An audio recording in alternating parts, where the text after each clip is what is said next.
Hello horror fans, सुनो एक कहानी सुनाता हूँ जिसके बाद तुम लोग सोचोगे रोड ट्रिप पे जाना भी है या नहीं। एक जर्नी पे लेके चलता हूँ जो शुरू हुई थी दोस्तों के साथ मस्ती करने, लेकिन बन गई सबसे बड़ा सपना। सोचा था टिपिकल समर वेकेशन होगा। मैं और मेरे 3 बेस्ट फ्रेंड्स सारा, माइक और जेस मेरी पुरानी शेवी में निकल पड़े।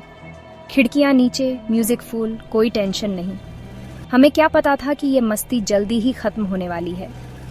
घंटों गाड़ी चलाने के बाद माइक ने एक शॉर्टकट का बोर्ड देखा। अरे चलो इस रास्ते से चलते हैं, उसने कहा, एक पतली पेड़ों वाली सड़क की तरफ इशारा करते हुए जो हाईवे से अलग जा रही थी। कम से कम 1 घंटा बच जाएगा।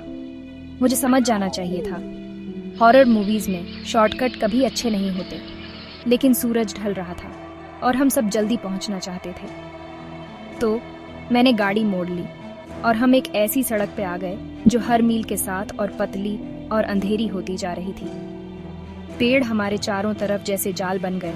उनकी डालियां ऐसी लग रही थीं जैसे हमारी गाड़ी को पकड़ना चाहती हों। रेडियो में खड़खड़ की आवाज आई, फिर बंद हो गया। एक अजीब सी खामोशी छा गई। यार, सारा ने धीरे से कहा।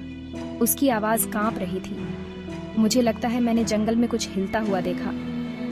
हम सब हंस पड़े, लेकिन हमारी हंसी जबरदस्ती की लग रही थी। मन ही मन हम सबको लग रहा था कुछ तो गड़बड़ है। गाड़ी जोर से हिली, टायर फट गया। क्या टाइमिंग है ना? मैंने गाड़ी रोकी। मेरी हेडलाइट्स में एक पुराना टूटा हुआ घर दिखाई दिया। ऐसा लग रहा था जैसे कई सालों से खाली पड़ा है। इसकी खिड़कियां अंधेरी और खाली थीं, जैसे किसी कंकाल की आंखें।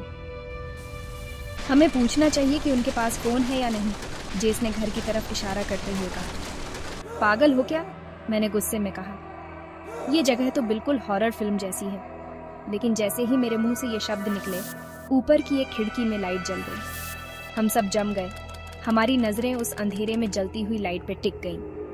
घर का दरवाजा धीरे धीरे खुल गया। हेलो, एक भारी आवाज आई। क्या तुम बच्चों को मदद चाहिए? हमें कोई दिखाई नहीं दे रहा था, बस वो खुला दरवाजा जो हमें अंदर बुला रहा था। आगे क्या हुआ दोस्तों, वो किसी बुरे सपने से कम नहीं था। लेकिन बाकी की कहानी सुनने के लिए अगले हफ्ते आना पड़ेगा। यकीन मानो, मिस नहीं करना चाहोगे। अगर ये कहानी पसंद आई हो तो वीडियो को लाइक और सब्सक्राइब कर देना। और याद रखना, कभी कभी असली डर मंजिल पे नहीं होता, रास्ते में होता है। अगली बार तक अच्छे से सोना। अगर सो पाओ तो। Music fades out.